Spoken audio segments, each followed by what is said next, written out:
ओम शांति। 13/5/2022। बाबा कहते, मीठे बच्चे, बाप ने रुद्र ज्ञान यज्ञ रचा है। तुम ब्राह्मण इस यज्ञ की संभाल करने वाले हो, इसलिए तुम्हें पवित्र जरूर रहना है। प्रश्न है, अंत समय में बाप किन बच्चों को सहायता देते हैं? बाबा का उत्तर है, जो अच्छी रीति सर्विस करते हैं उन्हें अंत में जब बहुत आफतें आएंगी उस समय सहायता मिलेगी। जरूर जो बाप के मददगार बने, बाप उन्हें मदद करेंगे। प्रश्न है, वंडरफुल मुखड़ा कौन सा है? उसका यादगार किस रूप में है? बाबा का उत्तर है, शिव बाबा जिसे अपना मुखड़ा नहीं, वह जब इस मुखड़े का आधार लेते हैं तो यह हो जाता है वंडरफुल मुखड़ा। इसलिए तुम बच्चे सम्मुख मुखड़ा देखने के लिए आते हो। इसका यादगार रुद्रमाला में मुखड़ा दिखाते हैं। बाबा ने कहा, इसका यादगार रुद्रमाला में मुखड़ा दिखाते हैं। गीत है, कितना मीठा कितना प्यारा। ओम शांति। बेहद का बाप कहते हैं, मैं एक ही बार 5000 वर्ष बाद बच्चों का मुखड़ा देखता हूँ। बाप को अपना मुखड़ा तो है नहीं। शिव बाबा भी पुराने शरीर का लोन लेते हैं, तो तुम बाप दादा दोनों का मुखड़ा देखते हो। तब कहते हैं, बाप दादा का याद प्यार स्वीकार हो। अब रुंडमाला बच्चों ने देखी है, उनमें मुखड़ा दिखाते हैं। रुंडमाला बनाई जाती है तो शिव बाबा का भी ऐसा मुखड़ा देखेंगे। यह कोई को पता नहीं है कि शिव बाबा भी आकर शरीर का लोन लेते हैं। शिव बाबा इस ब्रह्मा मुख से बोलते हैं तो यह उनका मुख हो गया ना। इस समय एक ही बार बाप आकर बच्चों का मुखड़ा देखते हैं। बच्चे जानते हैं शिव बाबा ने यह मुखड़ा किराए पर लोन लिया हुआ है। ऐसे बाप को अपना मकान किराए पर देने से कितना फ़ायदा होता है। पहले इनके कान सुनते हैं, भल फट से तुम सुनते हो, परंतु तो भी सबसे नज़दीक इनके कान हैं। तुम्हारी आत्मा तो दूर बैठी है ना, आत्मा कान द्वारा सुनेगी तो थोड़ा फर्क रहता है।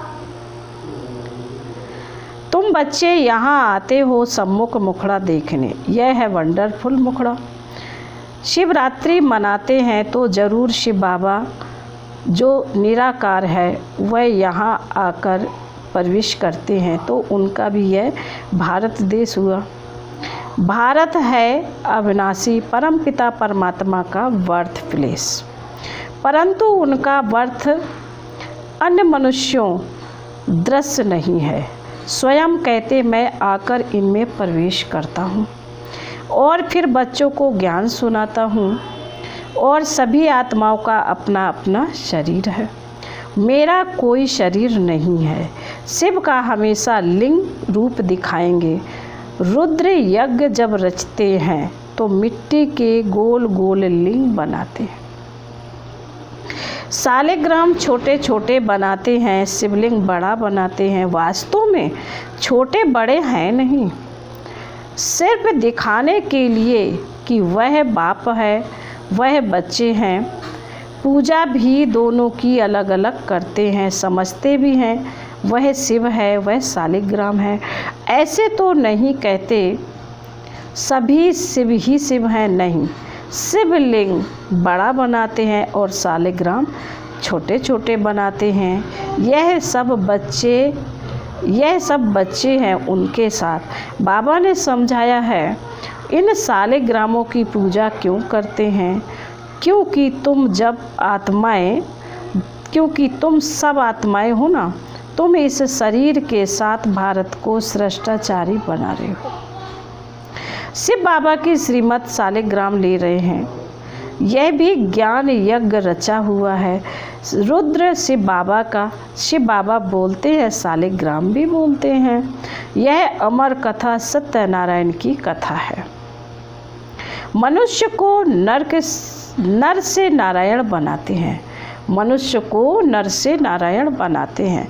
सबसे ऊंच पूजा उनकी हुई ना। आत्मा कोई बहुत बड़ी नहीं है, बिल्कुल बिंदी मिसल है। उनमें कितना नॉलेज है, कितना पार्ट भरा हुआ है। इतनी छोटी सी आत्मा कहती है मैं शरीर में प्रवेश कर पार्ट बजाता हूँ। शरीर कितना बड़ा है। शरीर में आत्मा प्रवेश होने से छोटेपन से ही पार्ट बजाने लग पड़ती है। अनादि अविनाशी पार्ट मिला हुआ है। शरीर तो जड़ है। उनमें जब चेतन आत्मा प्रवेश करती है, उनके बाद गर्भ में सजाएं खाने लगती हैं। सजाएं भी कैसे खाती हैं? भिन्न भिन्न शरीर धारण कर जिसको जिस रूप से दुख दिया तो वह साक्षात्कार करते जाते हैं। दंड मिल जाता है, त्राही त्राही करते हैं, इसलिए गर्भ जेल कहते हैं। ड्रामा कैसे अच्छा बना हुआ है, कितना पार्ट बजाते हैं। आत्मा अंजाम यानी वायदा करती है मैं कभी पाप नहीं करूँगी। इतनी छोटी आत्मा को कितना अविनाशी पार्ट मिला हुआ है। 84 जन्मों का पार्ट बजाकर फिर रिपीट करते हैं। वंडर है ना। यह बाप बैठ समझाते हैं। बच्चे भी समझते हैं। यह तो यथार्थ बात है। इतनी छोटी बिंदी में कितना पार्ट है। आत्मा का बहुतों को साक्षात्कार होता है। गाते भी है आत्मा स्टार है जो इस भ्रकुटी के बीच में रहती है। कितना पार्ट बजाती है, इसको कहा जाता है कुदरत। तुम तो जानते हो हम आत्मा एक शरीर छोड़ दूसरा लेते हैं। कितना पार्ट बजाते हैं। हमको बाबा आकर समझाते हैं कितनी ऊंच नॉलेज है।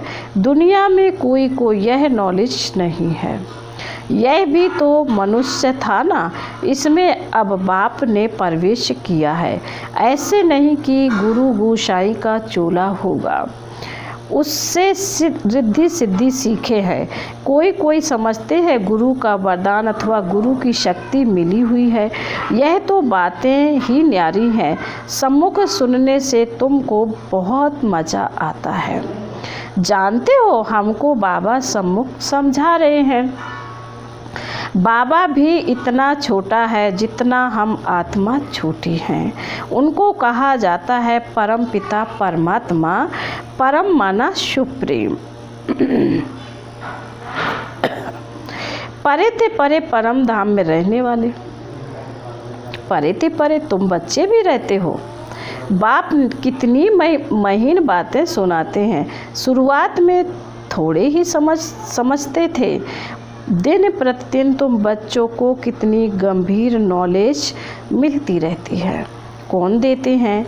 ऊंच ते ऊंच भगवान।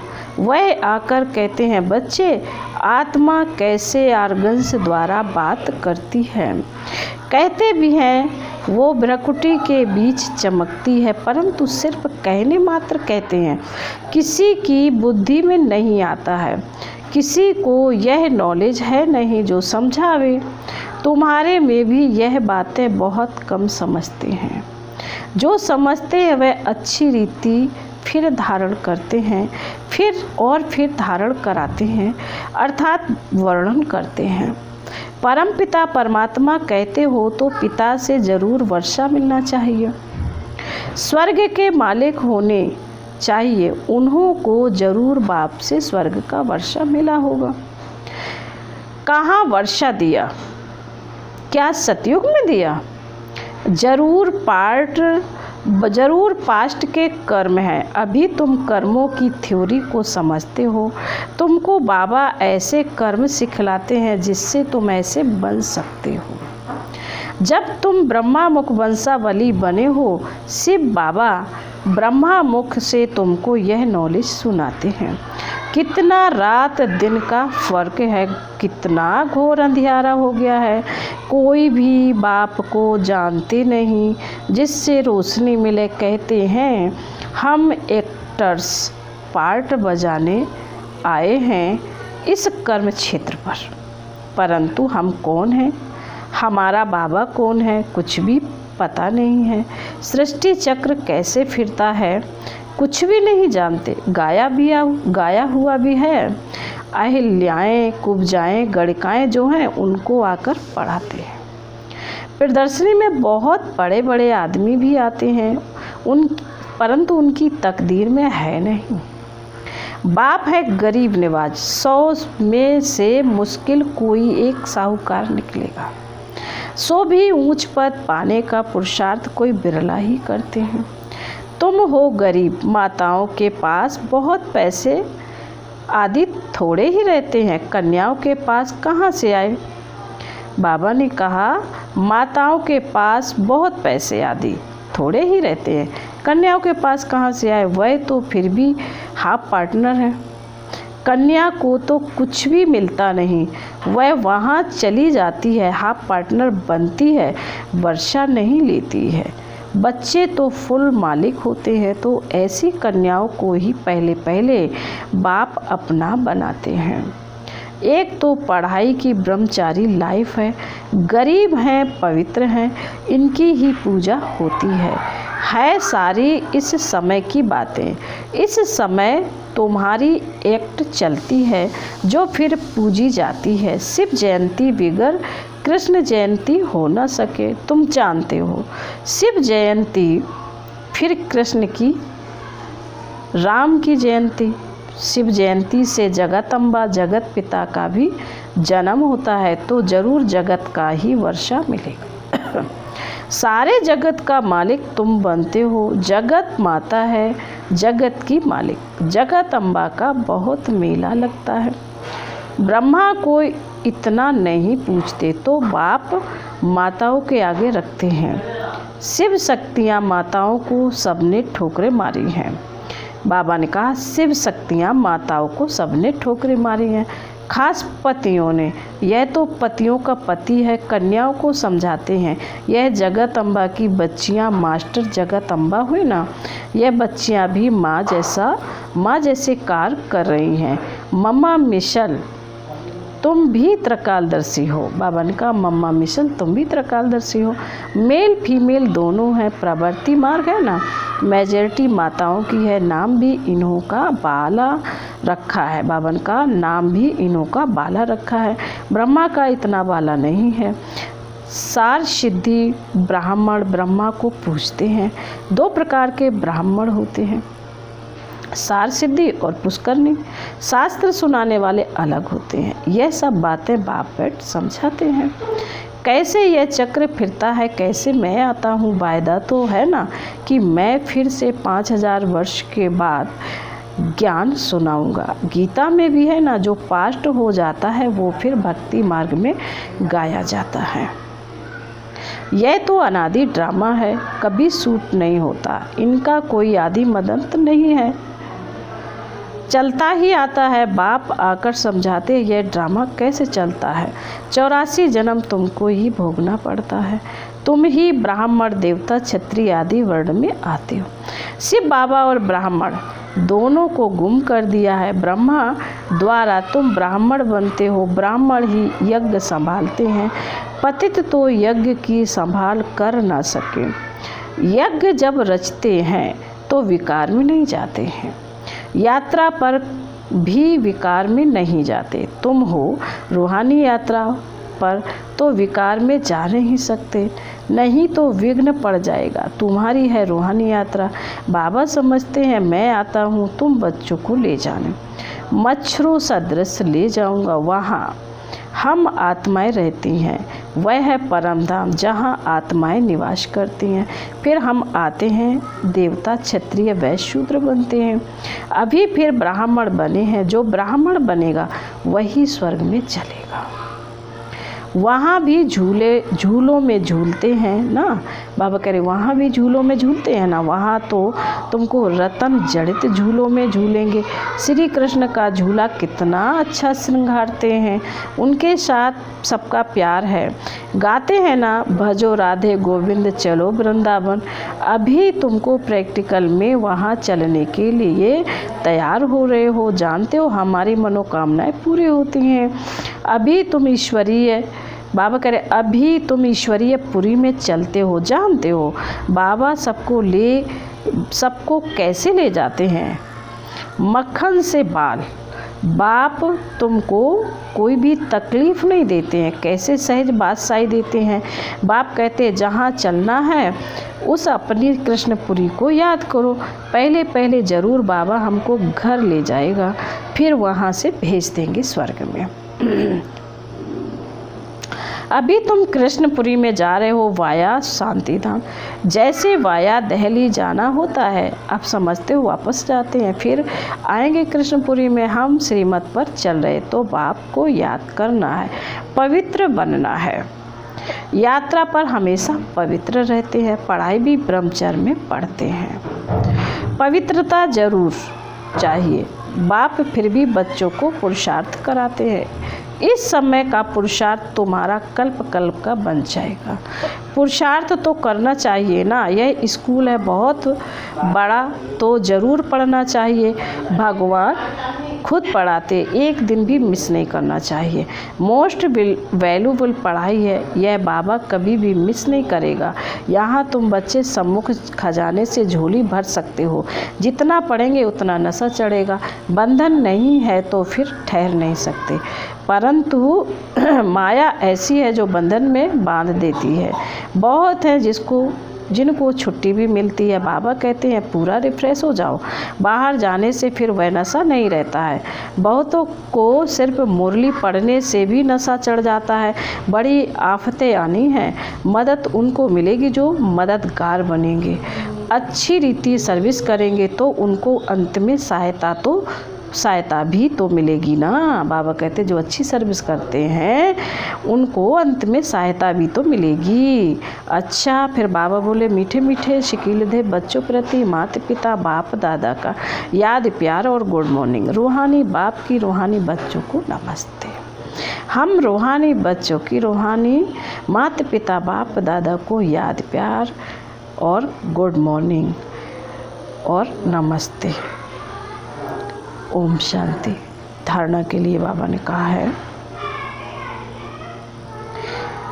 पढ़ाई मोस्ट वैल्यूबल है, स्वयं भगवान पढ़ाते हैं, इसलिए एक दिन भी मिस नहीं करनी है। ज्ञान खजाने से रोज़ झोली भरनी है। यह पढ़ाई का समय है, यात्रा पर चल रहे हैं, रुद्र यज्ञ की संभाल करनी है, इसलिए बाबा कहते पवित्र जरूर रहना है, किसी भी विकार के वश हो विघ्न नहीं डालना है। फिर बाबा कहते हैं वरदान में भाग्य विधाता बाप द्वारा मिले हुए भाग्य को बांटने और बढ़ाने वाले खुश नसीब भव। फिर बाबा कहते स्पष्टीकरण में सबसे बड़ी खुश नसीबी यह है जो भाग्य विधाता बाप ने अपना बना लिया।